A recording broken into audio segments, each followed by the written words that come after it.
Hi, I'm Chef Danny Blau, and I'm going to show you a delicious way to make fried shrimp healthy. First thing I'm going to do is I've got some flour here, and I want to season my flour. We're going to end up dredging our shrimp in just a little bit of flour, and we're going to skip the breadcrumbs. Just all you need is a little bit of coating on these shrimp, just so they can fry up nicely. Then I'll just add a little bit of pepper to give it a little bit of seasoning, and we're ready to go. I take my shrimp and lightly dredge it, shake off the excess, and then put it there. We'll just continue until we're finished with all the shrimp, and then we're ready to fry.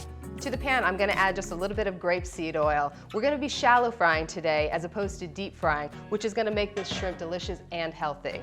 So we're going to heat our oil just till it starts to shimmer on top. That's when you know your oil is ready for food. And it looks like we've got a little shimmy, so we're going to drop our little shrimp buddies in there.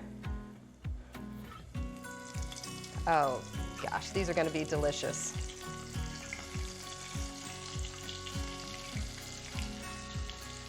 These really don't take long to cook. Really, you're only going to need to cook them for about 2 to 3 minutes. Most people tend to overcook shrimp. They just need a little bit of time.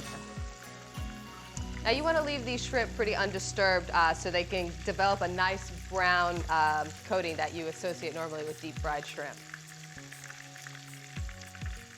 Those look nice.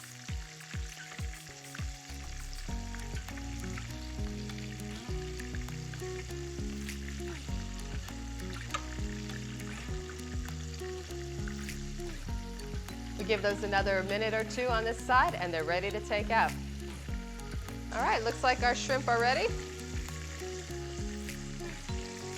Take these out and drain them on a paper towel to absorb a little of the excess oil.